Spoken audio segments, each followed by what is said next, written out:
In a dramatic escalation, Iran launched hundreds of drones and cruise missiles towards Israel on April 14, 2024. This unprecedented attack marks the first time the Islamic Republic has directly targeted the Jewish state. The strike comes in retaliation for a recent Israeli operation in Syria that reportedly killed high-ranking Iranian military officials. Just a few days later, Israel retaliated by targeting Iran. The tension between the two countries brought the world to the brink of another war. However, relations between these two nations had started quite well about 2,500 years ago. Now, let's go back in history.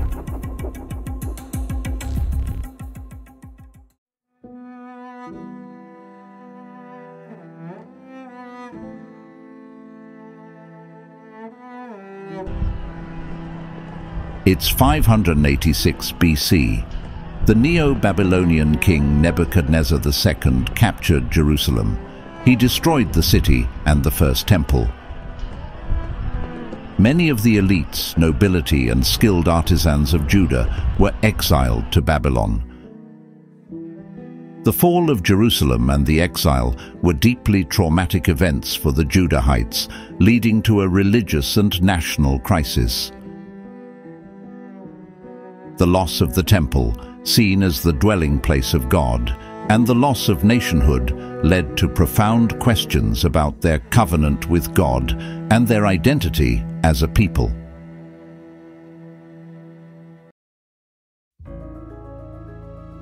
But a new era began for the exiles in 539 BC, when Cyrus the Great of Persia conquered Babylon, establishing the Achaemenid Persian Empire.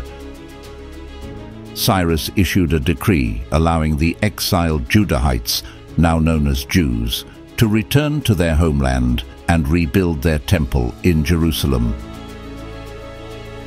The Persian kings Cyrus and later Darius I are remembered favorably in Jewish tradition for their roles in ending the exile and supporting the rebuilding of the temple.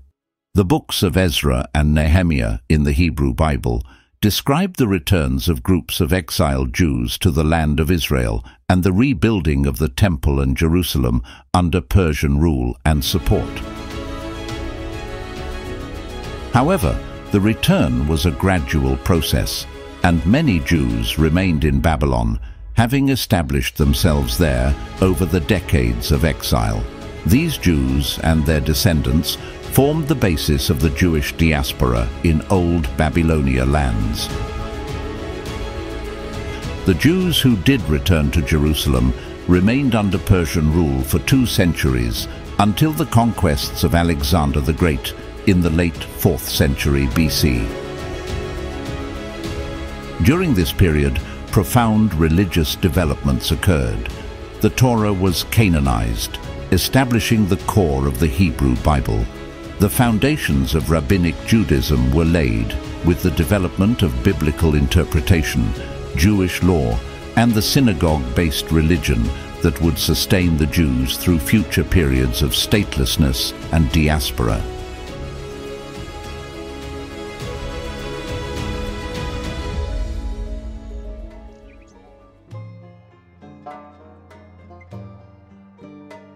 Judea fell under Roman control in 63 BC after Roman general Pompey conquered the region, ending the Jewish reign of the Hasmoneans.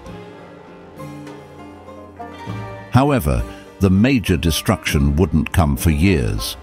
It was in 70 AD, following a siege of Jerusalem, that the Romans destroyed the Second Temple and exiled many Jews throughout their vast empire. Meanwhile, in 224 AD, a new power emerged in the east. Ardashir I established the Sasanian Empire, overthrowing the Parthians. For the Jews who had remained in Persia after the Babylonian exile, this marked a new chapter. They found themselves living a relatively good life under Sasanian rule.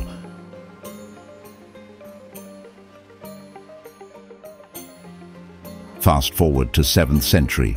In 642 AD, the Muslim Arab armies conquered the Sasanian-Persian Empire. It was the beginning of a new era for the Jews living in the region. Under Islamic rule, Jews were granted the status of dhimmi, or protected people. This status allowed Jews, as well as Christians and Zoroastrians, to practice their religion. But they faced certain restrictions and had to pay a special tax called the jizya. Despite these limitations, the early centuries of Islamic rule, particularly the period known as the Islamic Golden Age, between 8th and 13th centuries AD, were generally a time of relative tolerance and cultural flourishing.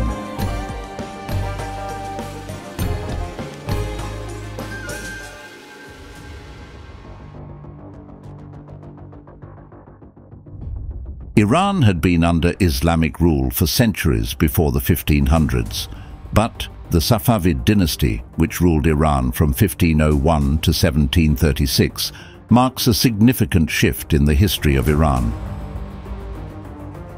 The Safavids made Shia Islam the official religion of Iran, a change that has endured to the present day. This religious shift led to some deterioration in the status of non-Muslims, including Jews. Under the Safavids, Jews faced increased restrictions and periodic persecution. They were required to wear distinctive clothing, faced restrictions on their economic activities, and were sometimes forced to convert to Islam. However, despite these challenges, the Jewish community still managed to maintain a degree of autonomy and internal self-governance.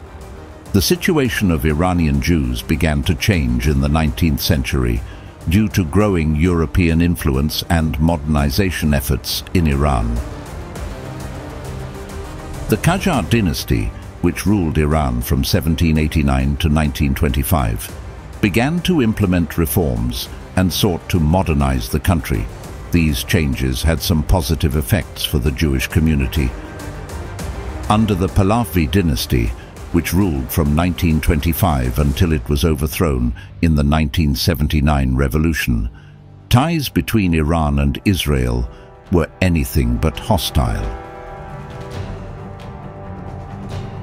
Iran was one of the 11 members of the Special United Nations Committee that was formed in 1947 to devise a solution for Palestine after the British control of the territory ended. It was one of 3 to vote against the UN's partition plan for Palestine, centered on concerns that it would escalate violence in the region for generations to come.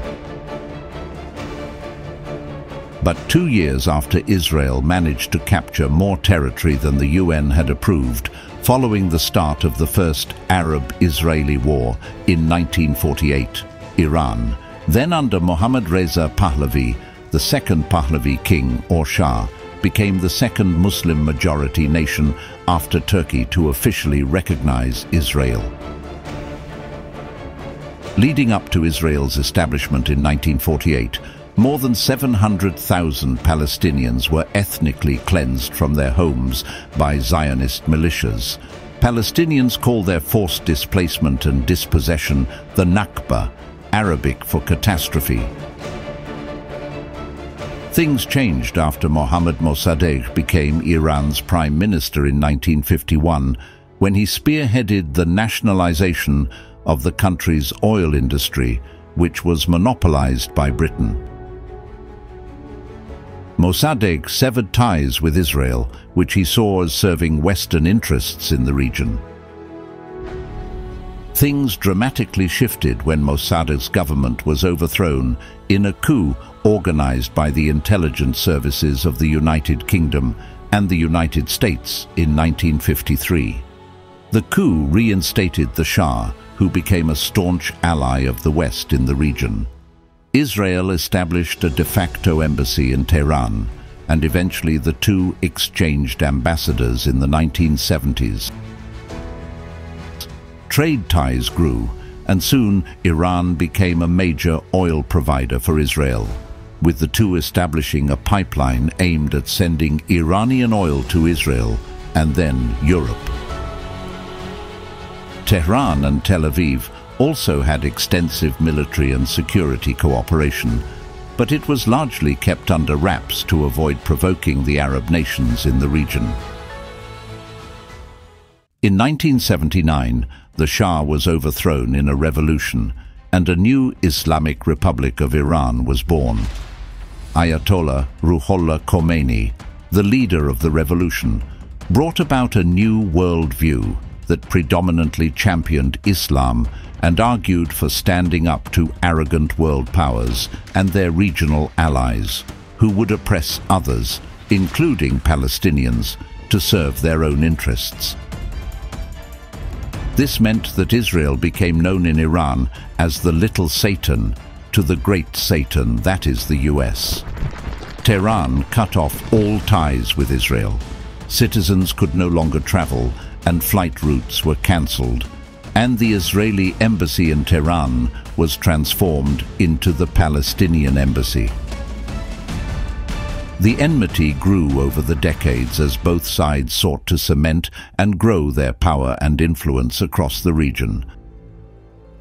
Now, Iran supports political and armed groups in several countries across the region, including in Lebanon, Syria, Iraq, and Yemen.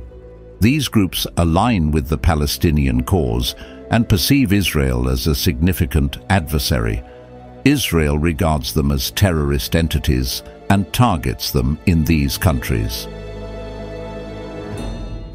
Over the years, Israel also has backed a variety of groups who are violently opposed to the Iranian establishment. Iran views these groups as terrorist organizations. This video explored a journey through time, but history is full of untold stories. Thanks for watching. If you're curious to explore the past and learn more about the fascinating people and events that shaped our world, then subscribe to our channel and hit the notification bell.